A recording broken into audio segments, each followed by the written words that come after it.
Madame, monsieur, bonsoir. Nous sommes jeudi, il est pile 21h, c'est l'heure de Week-end Sport, comme toutes les veilles de week-end.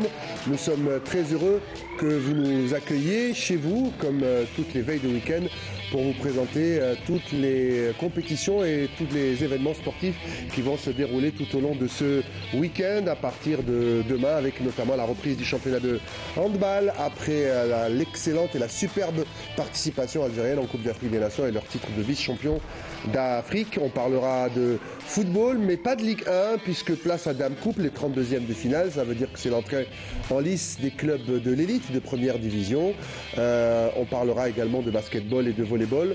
Et avant tout cela, toujours dans le football, vous le savez, la compétition africaine bat son plein, avec à partir de demain et samedi le début des quarts de finale de cette Coupe d'Afrique des Nations, qu'on pourrait d'ores et déjà appeler la Coupe d'Afrique des surprises, avec plein d'outsiders. Il ne reste qu'un grand ou un géant d'Afrique, c'est le Nigeria, même si la Côte d'Ivoire est présente avec son titre africain et qui revient de très très loin, l'équipe de Côte d'Ivoire.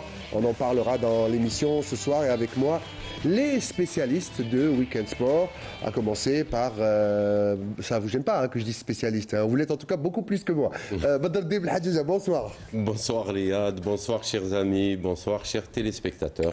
Merci d'être là. À côté de vous, S-Qualité Football, spécialiste également, Djilali Touzi. Salut Djilali. Salut Riyad, bonsoir Badrou, bonsoir Fatah et bonsoir téléspectateurs et téléspectatrices. Voilà, vous l'avez annoncé avant moi, il a plusieurs casquettes, mais en tout cas, celle que je préfère, c'est mon suppléant et mon compère, Fatah Abada est avec nous. Bonsoir Fatah. Bonsoir Riyad, toujours content d'être sur le plateau de notre émission Week-end Sport, et puis bonsoir à nos chers téléspectateurs. Voilà, je vous l'ai dit, grosse partie football cette semaine dans Week-end Sport. On va commencer par l'événement continental, bien sûr, la Coupe d'Afrique des Nations, avec le Jingle Khan.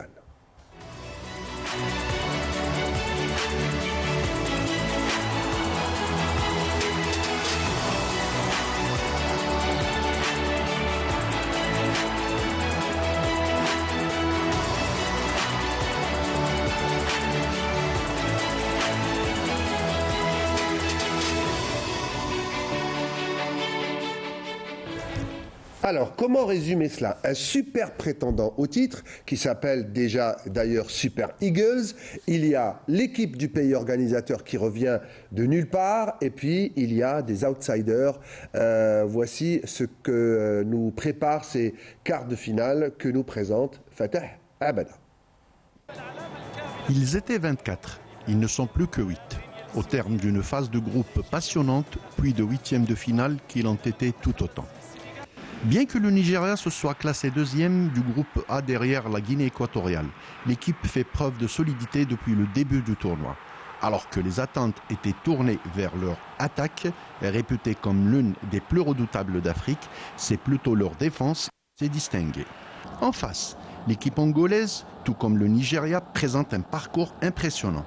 Les Rouges et Noirs ont débuté le tournoi par un match nul contre l'Algérie, avant de remporter des victoires contre la Mauritanie et le Burkina Faso, s'assurant ainsi la première place de leur groupe, une performance qu'ils avaient déjà réalisée en 2010.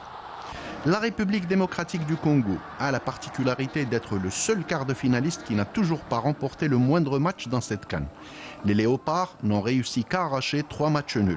Toutefois, les hommes de Sébastien de Sabre ont la chance d'affronter en quart de finale un adversaire qui semble proche de leur niveau, la Guinée, qui a eu l'opportunité de rejoindre le dernier carré, un exploit qu'elle n'a plus réalisé depuis presque un demi-siècle.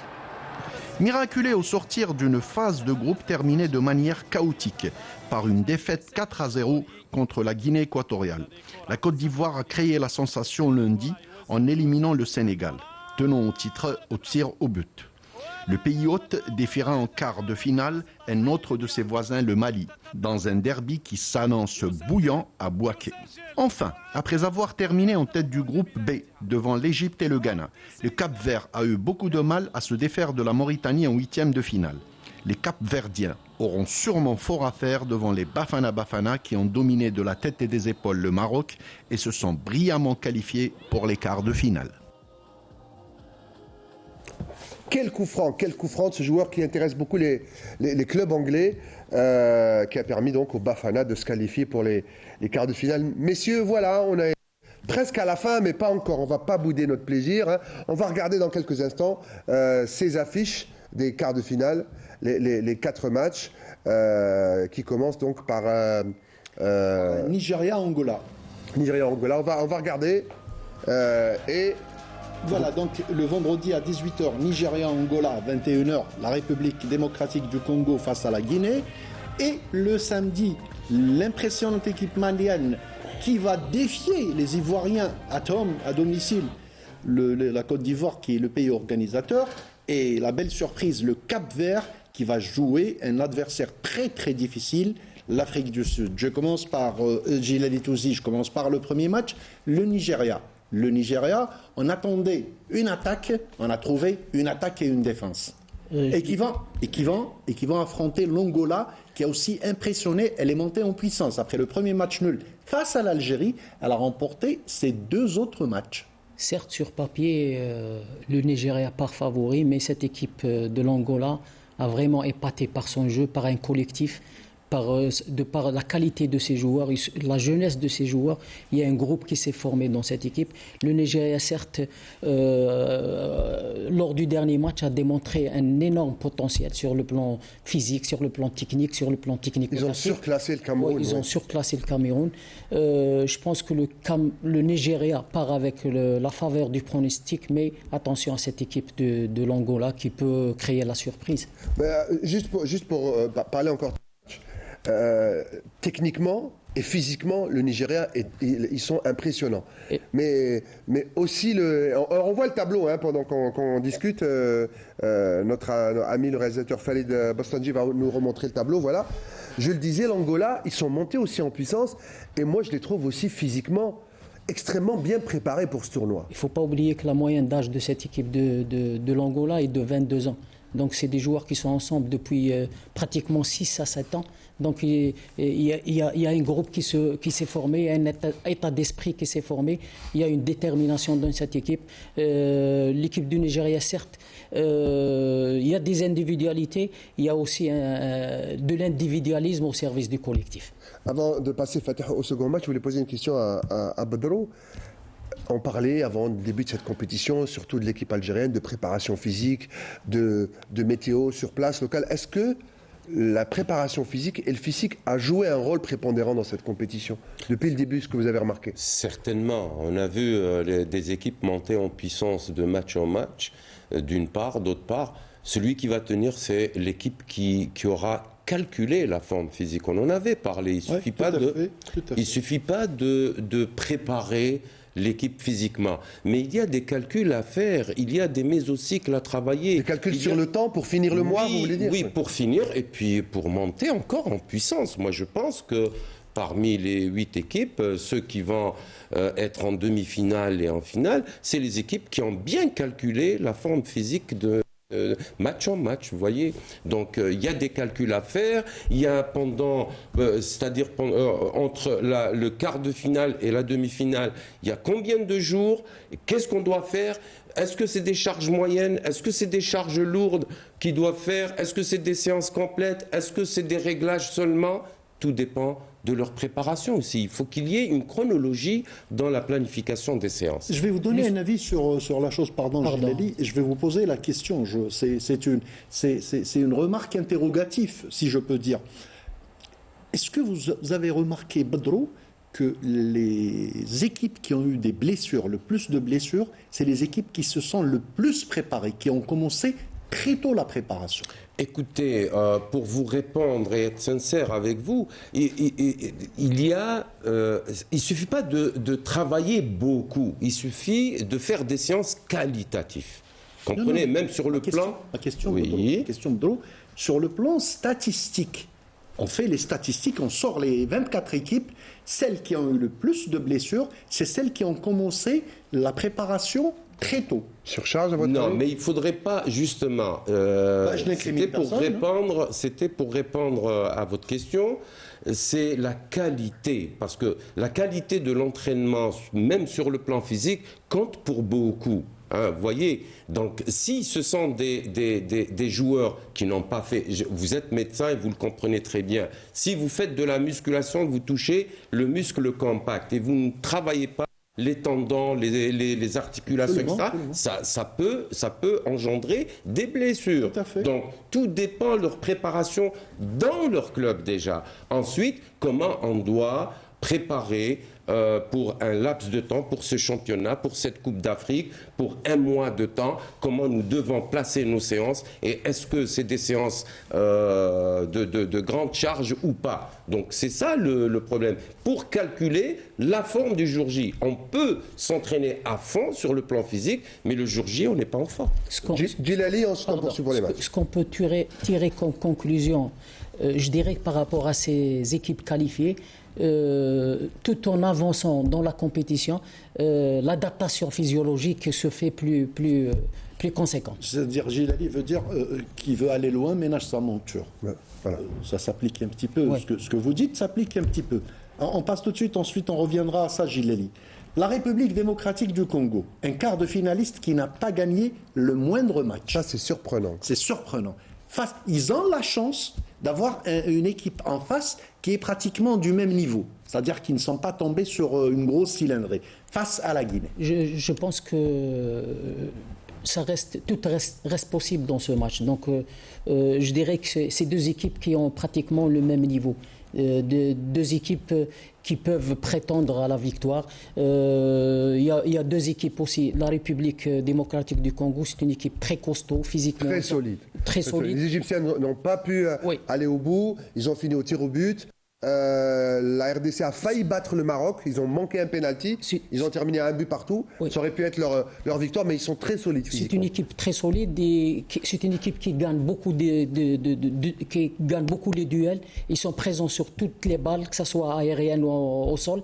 L'équipe de Guinée, peut-être, elle est plus technique. Elle a des joueurs qui ont de la qualité technique beaucoup plus que les joueurs de la République démocratique du Congo. Je pense que le match reste ouvert et ça peut aller jusqu'à la prolongation. Ils se mouillent toujours pas. D'accord ? Moi, à sa décharge, pour moi, c'est très difficile de pronostiquer RDC-Guinée, sincèrement. À ce niveau, je mettrai une pièce sur le Nigeria. Je peux me mouiller parce que... On y arrive. Par contre, vous n'êtes pas mouillé. Non, moi je ne me mouille pas, c'est fini. Vous posez les questions. Mouillé une fois, en bon journaliste, tout à fait. Vous posez les questions. Tout à fait. C'est ça la déontologie. Je pose les questions et les spécialistes sont là pour répondre. Je poserai la question, la première partie sera pour Djilali sur le plan technique, la deuxième partie sera pour Bodro et j'y arrive. Djilali, le Mali, une équipe impressionnante. Et je vais vous dire un secret, c'est des joueurs qui jouent ensemble depuis l'âge cadet, depuis U15. Ils sont ensemble depuis les U15 et qui vont jouer le pays organisateur. Ils sont limitrophes, donc pas de problème d'adaptation, pas de problème de... Et la Côte d'Ivoire est le miraculé de cette Coupe d'Afrique. Pour le Mali, certes, sur le plan technique, individuel et collectif, c'est l'une des meilleures équipes de ce tournoi. Ah oui, un football léger, du très beau football. Football de qualité. Reste maintenant la différence entre cette équipe et l'équipe de la Côte d'Ivoire, c'est l'expérience des joueurs ivoiriens qui peut faire la différence. Il y a aussi, je dirais, la stature ou le charisme de cette équipe de la Côte d'Ivoire. Kessié, Fofana, c'est juste le nom. Pépé. Ils sont deux ou trois, c'est tout. Mais ils ont quand même fait basculer le match face au Sénégal. C'est une équipe qui a... Tu as remarqué, c'était la rentrée de Haller qui a fait tout changer. Je pense que la Côte d'Ivoire, de par son expérience et l'expérience de ses joueurs, peut faire la différence, mais cette équipe du Mali, certes, elle est joueuse, elle a des joueurs de qualité, mais elle n'a pas je dirais, ce costume, elle n'a pas cette étoffe d'un champion par rapport à l'équipe. Et puis moi, j'ai lu une interview de Kessié qui s'est excusé auprès du peuple ivoirien. Ça, c'était après la débâcle du 4-0. Après la débâcle, et ensuite, c'est une équipe ressuscitée, hein, ils étaient morts.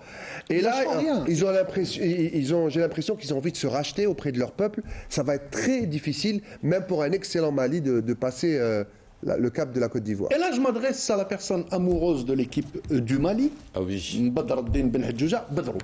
Comment vous expliquez, on a remarqué, Riyad, on en a discuté une fois, ils commencent avec un rythme, ils finissent avec le même rythme. C'est extraordinaire. Moi, c'est une équipe, l'équipe du Mali, c'est une équipe qui m'a agréablement surpris. C'est une équipe qui va vers les duels. C'est une équipe bien organisée.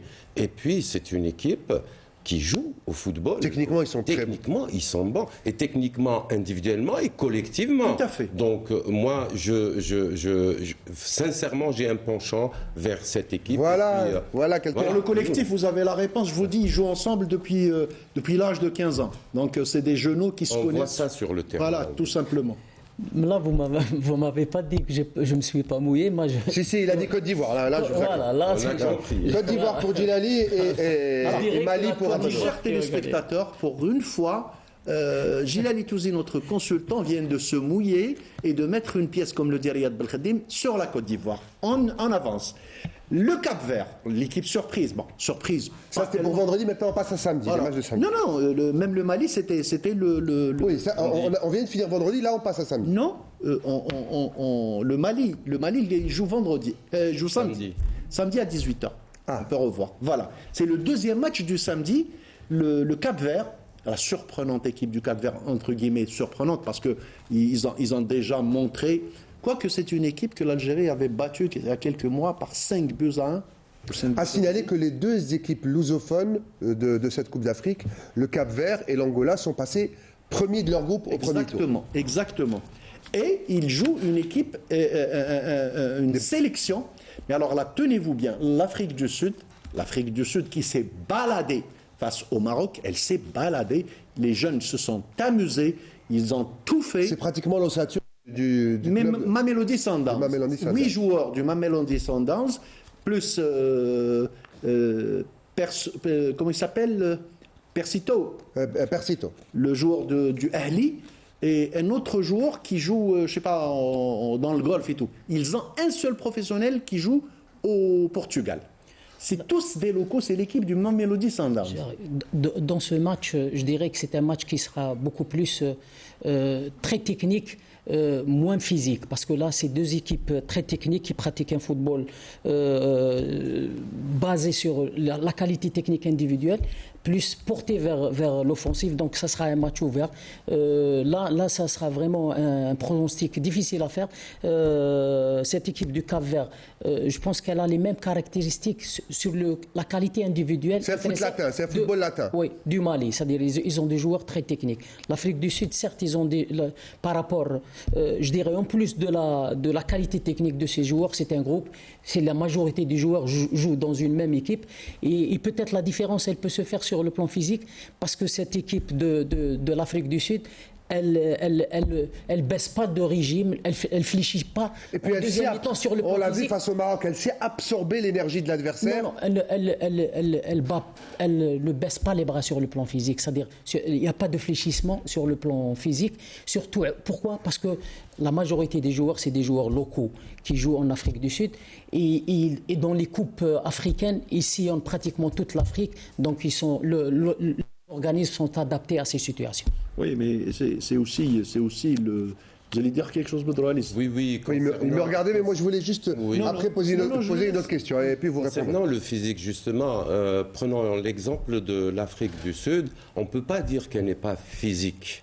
Parce que le physique, il y a des tendances. Vous voyez, il y a des entraîneurs qui préfèrent travailler de la force pour gagner les duels, et c'est très important. Par contre, l'Afrique du Sud, mais c'est des sprinteurs. C'est de l'explosivité. C'est des sprinteurs. J'allais vous le dire. Ils sont très rapides. Ils sont très rapides sur les 3 couloirs. Ils sont très rapides.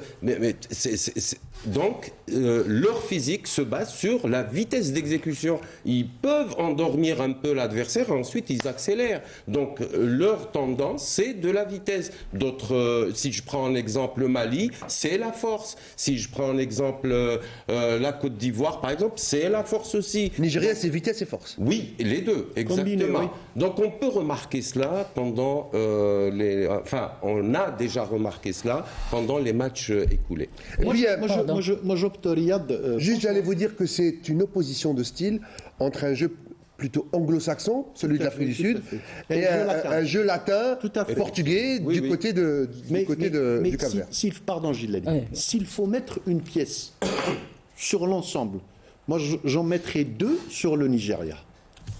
Je mettrais une je laisse une petite pour les Bafana. Non, je dirais... J'y crois, moi, au Bafana. Oui, il n'y a pas de souci. Mais je vous dis, le Nigeria, et j'en suis persuadé, va nous surprendre dans les quarts et dans les demi. J'en suis persuadé. Pardon, c'est le Nigeria, la Côte d'Ivoire par rapport à leur expérience dans cette compétition. Je crois que c'est les seuls qui ont, avec l'Afrique du Sud, qui ont gagné un tournoi. L'Afrique du Sud, je crois que c'est en 96 chez eux. Avec Marc Fisch, le capitaine. Mais on n'est pas fini avec les surprises par rapport à ce qui s'est passé pendant la phase de poule. Donc les surprises peuvent être encore... Moi, je pense que le temps des surprises est passé. C'est mon avis, ça reste mon avis, ça n'engage que... Ben voilà, non, mais ça, au contraire, c'est des engagements. Pour Fatah, il ne peut plus y avoir de surprise. C'est un grand d'Afrique qui va gagner. Moi, je dis qu'on peut encore... Il y a des équipes qui peuvent encore nous surprendre. Qu'est-ce que vous en pensez? Oui, je suis de votre avis et puis je suis avec le Mali de tout cœur. Oula, j'espère on a un que supporter du cette Mali sur le fois-ci, plateau. ça va être la bonne pour le Mali, hein, parce qu'ils n'ont jamais eu... Ils n'ont jamais glané cette coupe. S'il faut mettre un ordre, Bedro, moi je mettrais Nigeria, Mali, Côte d'Ivoire. C'est mon avis. Ça reste mon avis. Ça vaut ce que ça vaut. Sur le plateau, il y a des pronostics qui fusent de partout. Hein. Bah oui. C'est vrai. En tout cas, c'est bien. C'est bien qu'on se mouille, même si on reste prudent dans ce que l'on dit. Ce ne sont que des pronostics. Donc on le rappelle, Riyad, pour le programme. Alors le Nigeria qui rencontre l'Angola vendredi 18h. Ensuite la RDC qui rencontre la Guinée à 21h. Ensuite c'est le samedi, le Mali à 18h face à la Côte d'Ivoire. Et le Cap-Vert face à l'Afrique du Sud. Voilà, une dernière chose à dire. Sinon, on pourra débriefer avant la finale, la semaine prochaine. Tout à fait. La finale, je crois que ce sera samedi ou dimanche. Le 11. Le 11. Voilà donc pour la Coupe d'Afrique des Nations, mais avant de finir sur la Coupe d'Afrique des Nations, il y a également un acteur important de la compétition, l'acteur qui couvre cette Coupe d'Afrique des Nations, c'est la presse nationale, notamment la presse sportive.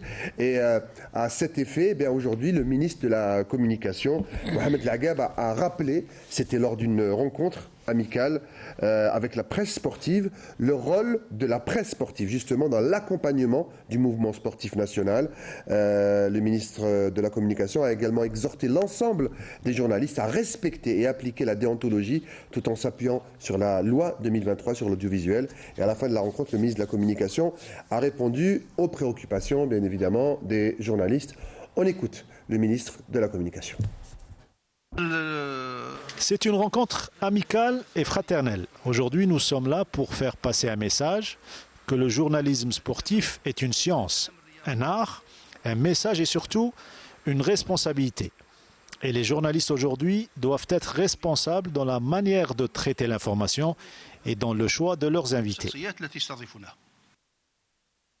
Voilà donc, il est bien de le rappeler, c'était donc le ministre de la Communication. On va rester avec le football, mais avant tout, c'est fini pour la Coupe d'Afrique des Nations. Jingle.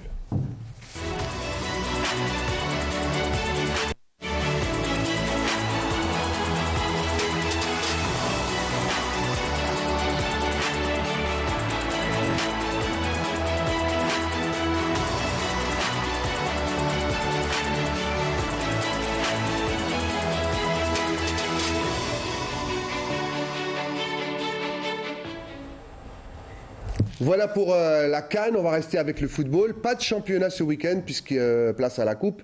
Et puis cette semaine, avec le match perdu par l'USMA face au CSC, on a terminé donc cette 15e journée, synonyme de fin de la phase aller, qui a vu le Mouloudia être sacré champion d'hiver, symboliquement, bien évidemment. Vous l'avez compris, place à la Ligue 1. Jingle.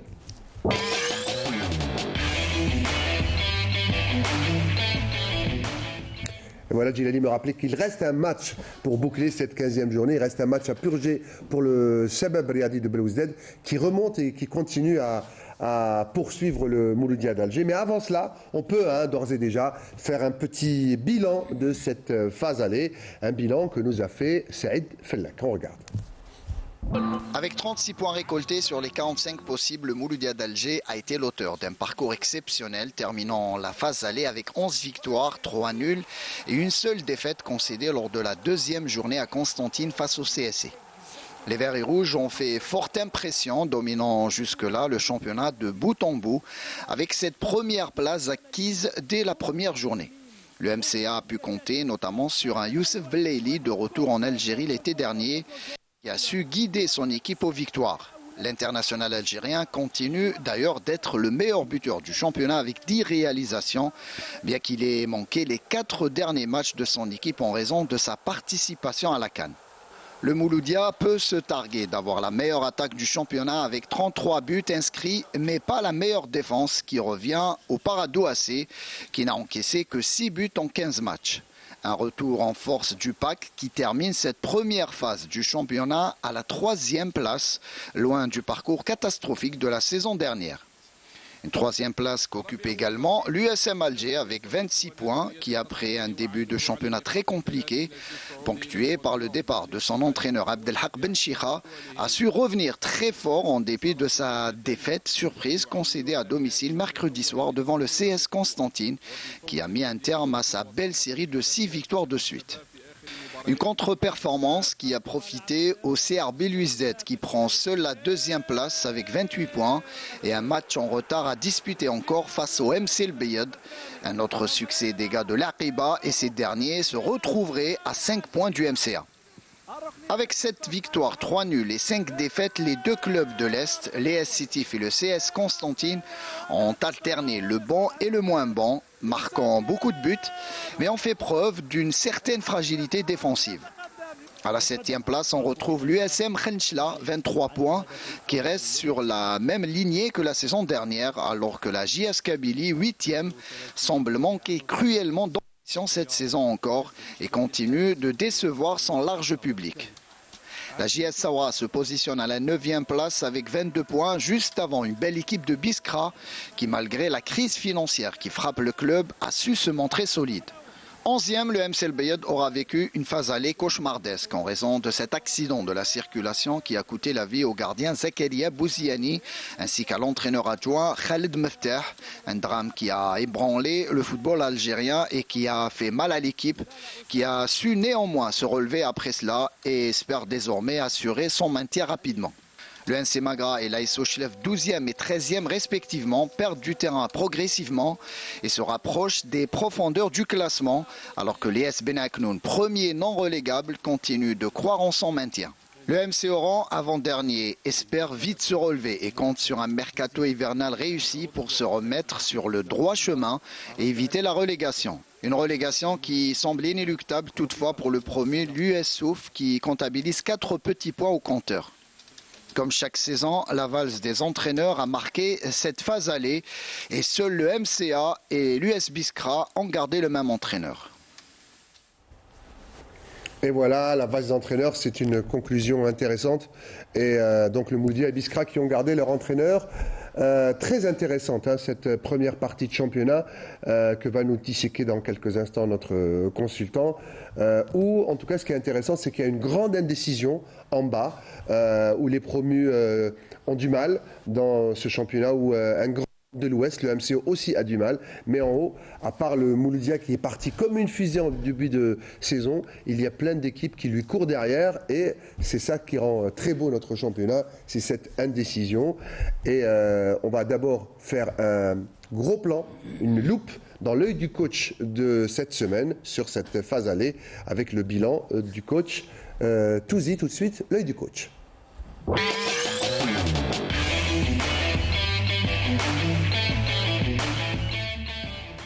C'est à vous, coach. Pour cette phase aller, j'ai fait un petit bilan. Bon, le niveau technique, je dirais qu'il est appréciable. Qualité et quantité dans le jeu. Il y a de la qualité, il y a aussi dans le contenu et dans la qualité. Donc on a vu un bon niveau. Prolifique en but aussi. 250 buts ont été marqués, une moyenne de 16 buts par journée. C'est énorme, hein, oui. C'est parmi les plus prolifiques. Exactement. Donc il ne faut pas oublier qu'il y a de jolis buts qui ont été inscrits par différents joueurs, que ce soit le but de Bayazid, de Dao, de Ben Khammassa. Il y a pas mal de buts inscrits d'une fort jolie manière. Je dirais le meilleur buteur de la phase aller, c'est Belaili avec 11 buts. Meilleure attaque, le MCA, 33 buts. Meilleure défense, le Parado avec 6 buts. Beaucoup de victoires à l'extérieur, contrairement aux saisons précédentes. Pas beaucoup de matchs nuls avec un score vierge. Il y a eu des matchs nuls, mais pas beaucoup avec vierge. Arbitrage, je dirais, satisfaisant. Pas beaucoup d'erreurs d'arbitrage. Pas beaucoup de... Peu d'erreurs, ou en tout cas des erreurs qui ont fait basculer l'issue d'un match. Il n'y a pas eu. Donc pas beaucoup de matchs, pas beaucoup de, je dirais, de cartons jaunes ni de cartons rouges. Ils sont minimes. Le fair play, il est total. Pas d'incident majeur. Donc les matchs se sont Pas déroulés. d'incident, alhamdoulilah, ni sur la pelouse, ni sur les l'extérieur. Bon, je dirais, il y a eu l'éclosion de pas mal de jeunes joueurs talentueux, à l'image du gardien Mellala de Biskrar, Rjem de la GSK, Titraoui, Qaddour, Zougrana, Nishat, Soukou, Abada. C'est des jeunes joueurs. Abada, j'ai bien aimé. Jeunes joueurs, ouais. De Schlef. 13 équipes ont changé d'entraîneur. Sauf le MCA, le Biskra et Paradou. Donc, ce qui démontre le classement. Paradou, il a changé. Bon, c'était pas avant l'entame du championnat. Ouais, ils ont changé. Je dirais aussi, il y a parfois dans des matchs, il y a eu présence record du supporter. Donc, je vais être plus explicite. Je dirais par classement. Je vais commencer par le premier jusqu'au 16e. Donc, le Mouloudia d'Alger, c'est le leader incontestable de ce championnat par rapport à ce qu'elle a produit, par rapport à son effectif. Meilleure attaque, deuxième meilleure défense. Donc, elle mérite amplement le poste de, je dirais, le leader du championnat. Le CRB, qui a fait un début de championnat difficile, mais ils étaient beaucoup plus préoccupés par la Coupe africaine. Exactement. Donc, ils sont revenus par la suite. Le Parado qui a échappé à la relégation de justesse la saison précédente. On va faire club par club, mais on peut quand même poser des questions aussi. Non, allez-y. Notamment pour le Paradou, qui a bien commencé dans le championnat et puis qui a marqué le pas, même s'il est quand même en haut du classement. Mais ils sont sur le podium, même s'ils ont marqué le point.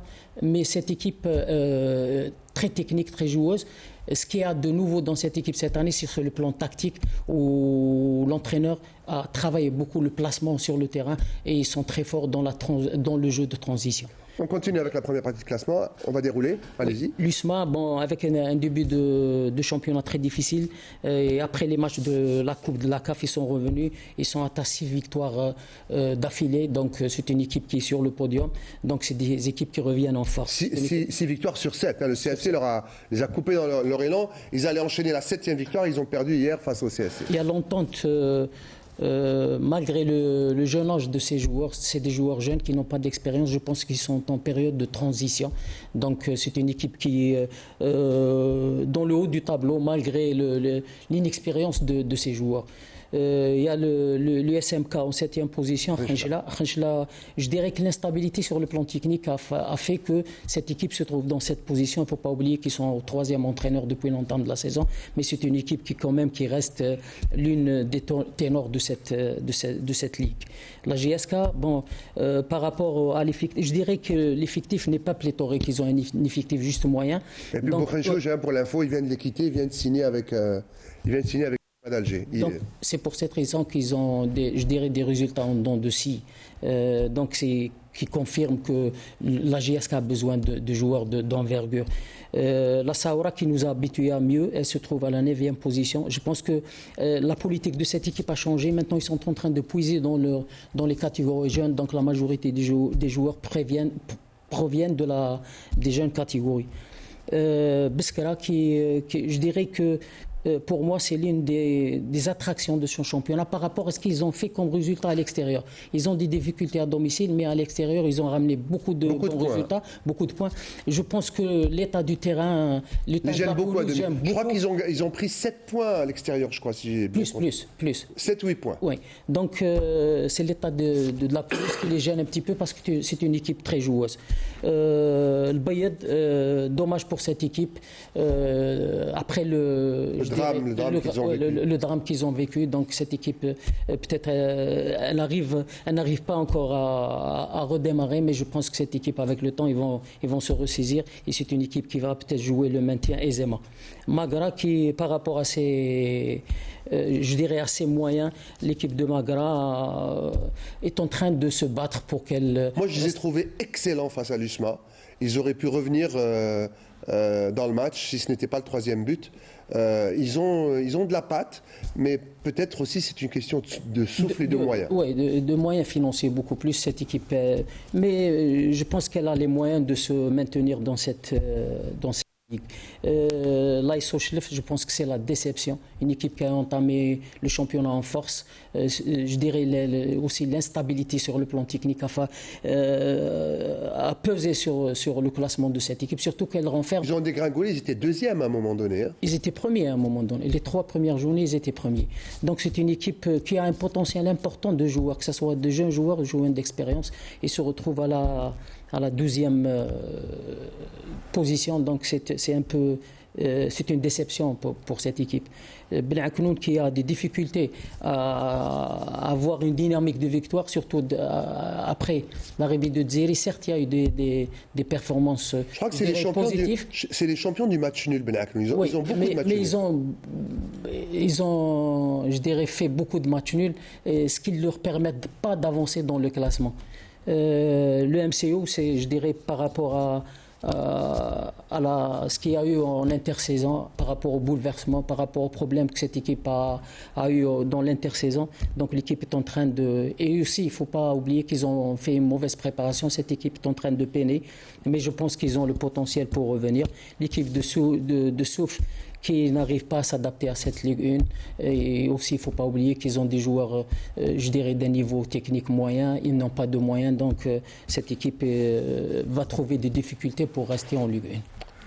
Merci donc pour cette analyse, cette face à aller. Ça va peut-être nous permettre de nous projeter sur la deuxième partie du championnat, qui est la plus intense, où il y a le plus de pression, où il y a la pression également sur les arbitrages, parce qu'il y a des matchs en jeu, il y a des équipes qui vont cumuler les points pour se maintenir, il y aura la course au titre et bien sûr la fameuse course au maintien. Qu'est-ce qui nous attend dans la phase retour ? Déjà qu'il y a le mercato, Riyad a signalé que il y en a qui commencent à... Khenchla perd son fer de lance, il perd Bako qui vient de signer au MCO. Ça, c'est déjà... Le MCO a une très belle recrue pour cette phase retour. Le SM Alger, qui récupère le maître à jouer de la JS Saoura Bellatrache et Bokhenchouch déjà. Et ils viennent de recruter le joueur, l'international camerounais qui était à la Coupe d'Afrique des Nations. Hein. Son nom va me revenir. Excellent numéro 9, excellent avant. Atela, merci. Heureusement, on a un consultant très précis. Le Mouloudia qui a recruté aussi un jeune Ivoirien de 19 ans, dont on dit beaucoup de bien. L'entente de Sétif qui a récupéré le fameux avant-centre qu'on a beaucoup suivi la saison, Etala, du MCL Biyad, qui a signé à l'entente de Sétif, et ça manquait à l'entente de Sétif. Ils ont récupéré aussi Ben Khalifa de l'USM Alger, qui est parti à l'entente de Sétif. Donc les clubs, même ceux qu'on juge décevants en cette première partie, sont en train de se réarmer. Absolument, ils se réarment parce qu'ils n'ont pas le choix. À commencer par le Mouloudia d'Oran, dont la situation fait mal au cœur. Un grand club comme le MCO se retrouver dans cette situation, ça fait vraiment mal au cœur. L'entente de Sétif, l'aigle sétifien, qui s'y est pris en retard avec les changements qu'il y a eu au début de saison. Abdelkader Amrani qui est venu, qui est reparti, il n'a même pas fait... Et puis il faut dire que le nouveau propriétaire, la société Sonalgaz, il est nouveau, il est arrivé juste avant le début du championnat, donc tout est nouveau à Sétif. Tout est nouveau à Sétif, et en plus, le nouveau propriétaire l'a dit clairement, il travaille sur le long terme. Exactement, sur le long terme. Et vous allez voir les résultats. Parce que, vous savez, Riyad, la différence entre l'entente de Sétif et les autres clubs.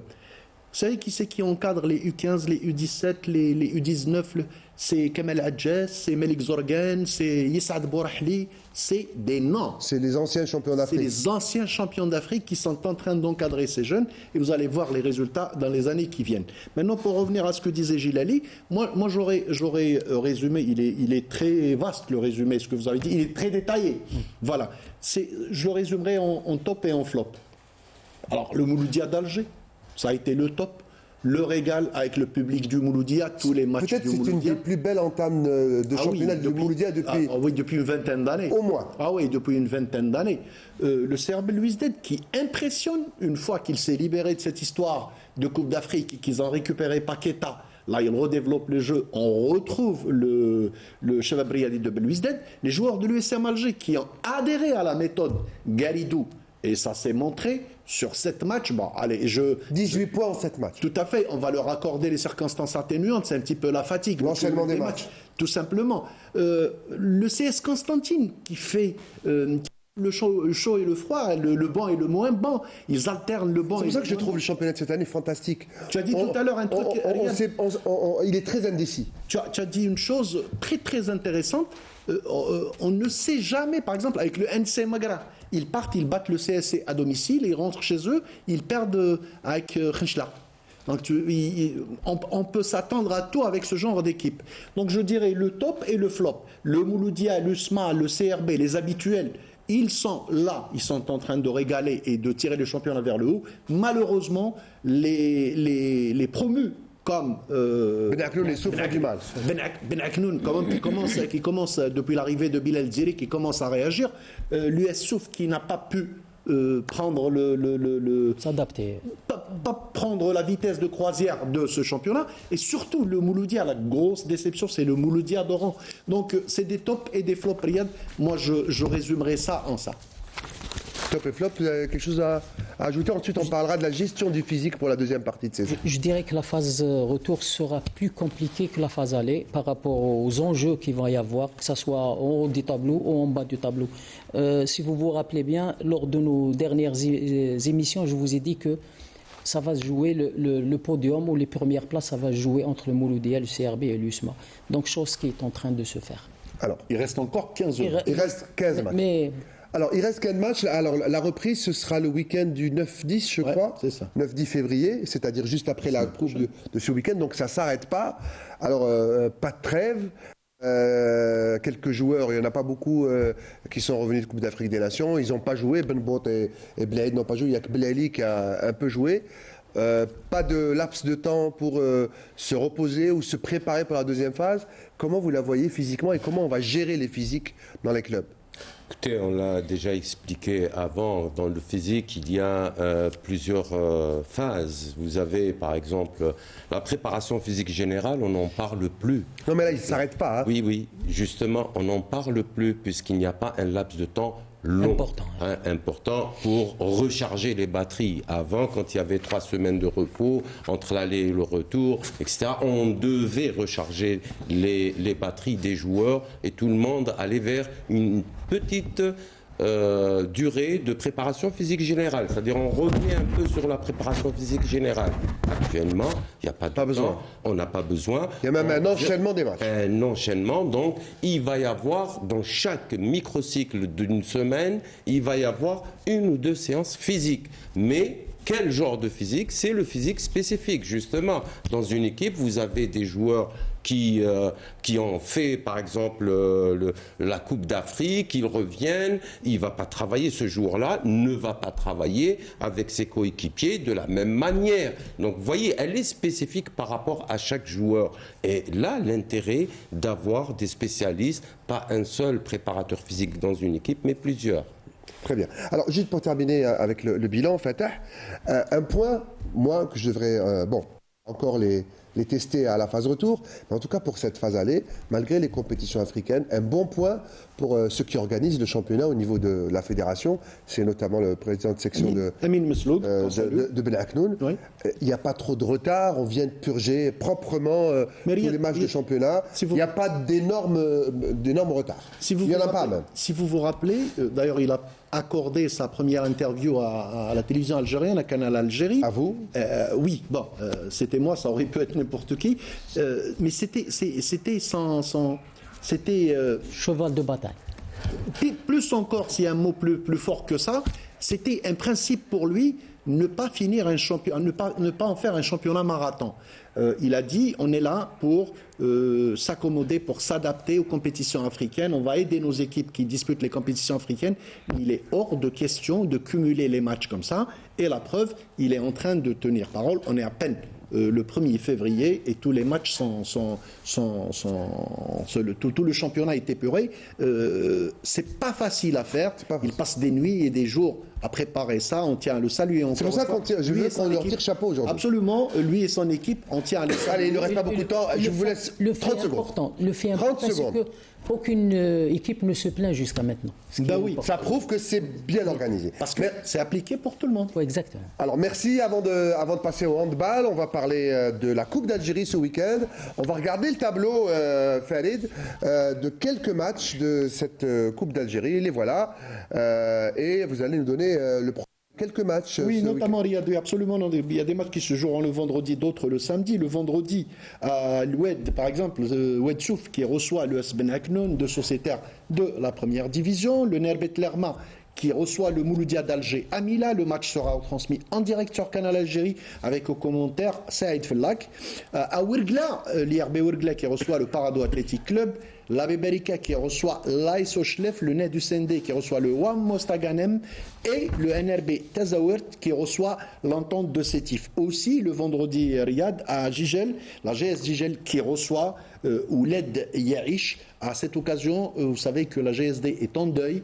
On vient de perdre l'un des doyens de la GSD, Ami Bachir Aliwa, Allah yarhamou. C'est un ex-président, un ex-dirigeant, et je tiens à présenter mes condoléances à toute la famille Aliwa et toute la famille de la GSD. Et toute la rédaction de Canal Algérie, de la télévision algérienne, bien évidemment. Voilà, au nom justement de toute la rédaction des services des sports de Canal Algérie. Aussi, un autre match, d'autres matchs le samedi à Riyad, le samedi 3 février à Oran par exemple, le MC Oran qui recevra le CRB Benitour à 13h45, à Biskra. Ça sera en différé, vous le commenterez, en différé sur Canal Algérie. Sur Canal Algérie, le soir. Juste un mot rapidement, Benitour, que Bedron connaît bien, hein, puisqu'il a été préparé là-bas, absolument. À Biskra, l'US Biskra qui reçoit Borjardir. Le dimanche 4 février à Magra, le NSM Gara qui reçoit le CS Constantine. À Annaba, l'US Bokhadra qui reçoit le Alger, un petit poussé avec un ténor, c'est le charme de Dame Coupe. Le lundi, à Al-Bayed Stade, Zakaria Mjdoub, le MC Al-Bayed qui reçoit le CRB Mchria, et à Tizi Ouzou, stade du 1er novembre, la JS Kabylie qui recevra le CRB Louis, qui devait recevoir le CRB Louis Dead, c'est reporté à cause du programme de la JSK et du CRB Louis Dead. Merci, voilà donc pour la coupe. Rapidement, on va passer maintenant au handball. Jingle handball.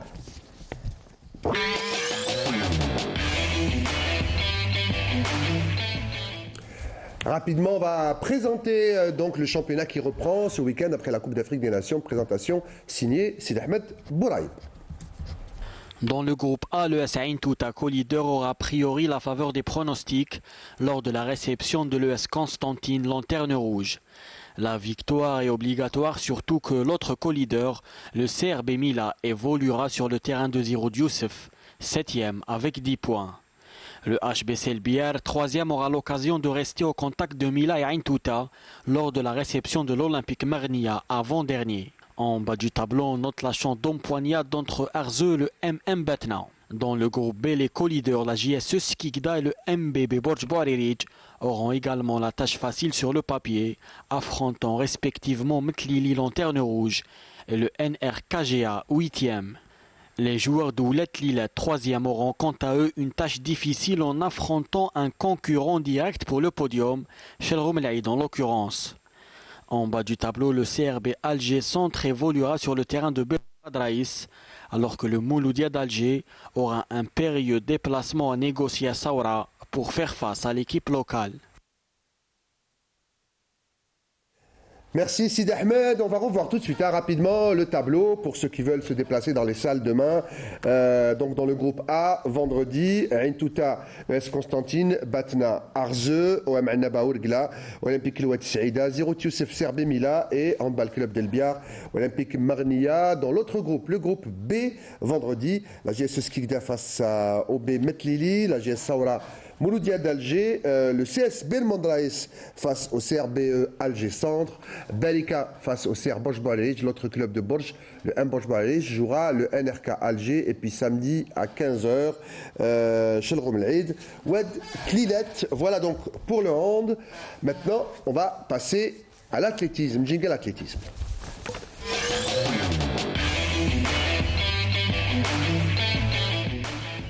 Athlétisme avec, on en a parlé la semaine dernière, cette semaine il y aura le cross de Tizi Ouzou qui va se courir. Et là, on va revenir sur le magnifique cross, alors c'est le cross régional centre-ouest jumelé au cross... au challenge. Au challenge Abdou Serwani qui s'est couru donc au magnifique cross du parcours du golfe de Bel Ibrahim. Sidi Ahmed Bouraib y était et il revient avec ce reportage. 654 athlètes représentant 92 clubs issus de 21 wilayas étaient sur la ligne de départ.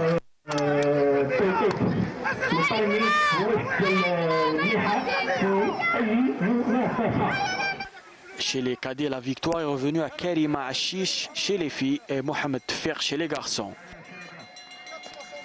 سباق صعب من البداية حتى النهاية. صعب المثابرات تحقق كل شيء. Chez les juniors, la victoire est revenue à Nfel Azaïdj de Médéa et Anas Djayhiya de Kromchlef. Allez, Zizou! Allez, Zizou! Allez, Islam!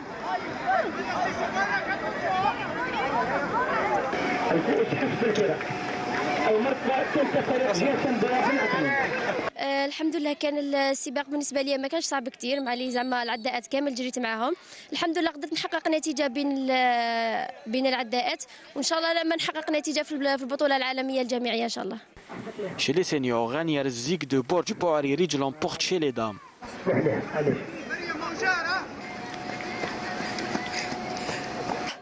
باركور صعيب هكذا. كنت انا وعداء بندر الملكه تعاوننا وتحصلت على المرتبه الاولى، ونشكر ثاني عاونتني عداء بندر الملكه في الاونترينمون في صوالح بزاف، وحتى الشيخ تاعي ثاني نشكره واللي عاونوني اللي وقفوا معايا، وما ننساش ثاني برج بوعريج اللي وقفت معايا والحمد لله يا ربي على هذه المرتبه. Salim Atallah du JT Sétif remporte la mise chez les seniors hommes.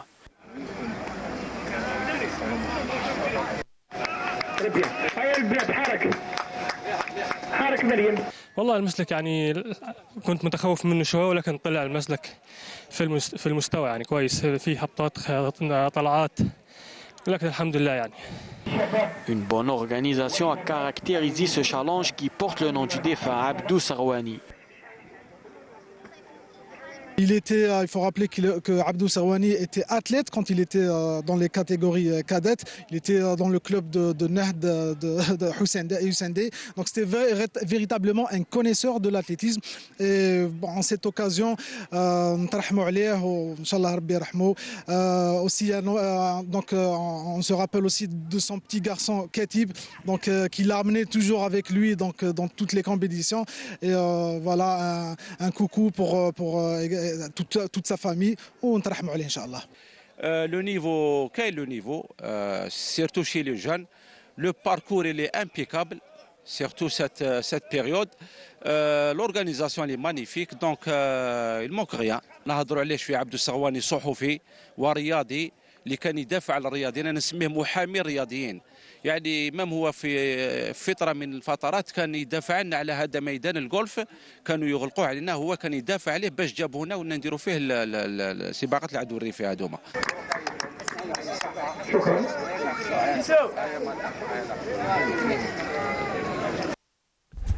Très belles images, hein. Merci Sidi Ahmed Bouraib. On a écouté là le dernier intervenant, Boras, président de la Ligue d'Alger d'athlétisme, et puis juste avant, le champion méditerranéen, je crois que c'était à Tunis et en Italie, à Bari, des Jeux méditerranéens, c'était Louahla Malik qui parlait de notre ami, notre collègue, mon collègue Abdou Serwani, on pense à lui.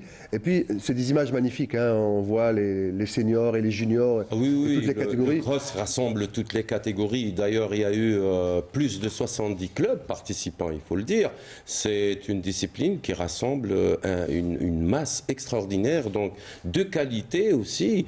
On a vu plusieurs athlètes de haut niveau, niveau au moins international, pas l'élite. Dommage qu'il était organisé avec... C'est ce que je voulais dire justement. Le seul point négatif, c'est qu'il a été programmé en même temps que le cross chez le Double Noir de Tlemcen. Or, les challenges de cross, normalement, c'est un seul pour que tous les meilleurs courent la même course. Pour rehausser le niveau. Hisser le niveau vers le haut, tirer vers le haut. Absolument. Ça d'une part, d'autre part, on a vu une très très bonne organisation. Il faut le dire, la Ligue d'Alger aujourd'hui a gagné beaucoup d'expérience. Elle travaille d'arrache-pied. Elle organise, si vous voulez, elle organise beaucoup de compétitions, même sur piste, et elle organise correctement. Il faut le savoir, même pour nos téléspectateurs, pour organiser une compétition en athlétisme, il faudrait plus de 80 officiels. 80 officiels, on ne parle pas d'argent. Il en faut. Voilà, merci. Quand ça se passe bien, on le dit aussi, on va terminer avec le basket et le championnat avec la 13e journée. Jingle basket.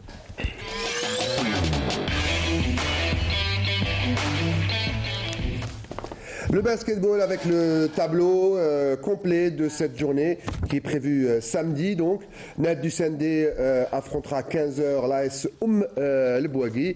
L'OS Bouch-Balerich face à l'USM Blida, toujours à 15h. Tous les matchs sont à 15h. Banissaf Wabou Farik et PS L'Alma face à l'USMA d'Alger, US Sétif ou Letchebel. Et puis à partir de 17h, le CB Louiba affronte le CSC Guide Constantine, TR Draria face au NMB Staweli et puis le CRB d'Al-Beda face au Mouloudia d'Alger à 17h. Voilà donc pour le programme complet de basketball. On a été complet, mais si on arrive à la fin, ça va très vite. Hein.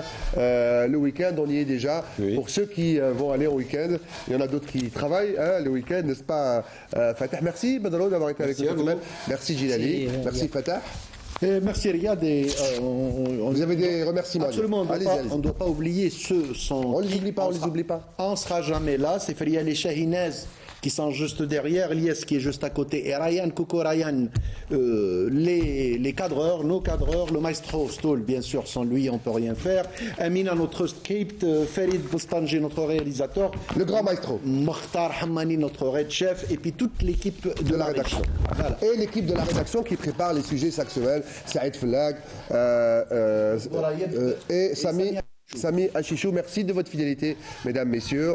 Il ne nous reste plus qu'à vous souhaiter un très très bon week-end à regarder les programmes de Canal Algérie. Bonsoir et bon week-end.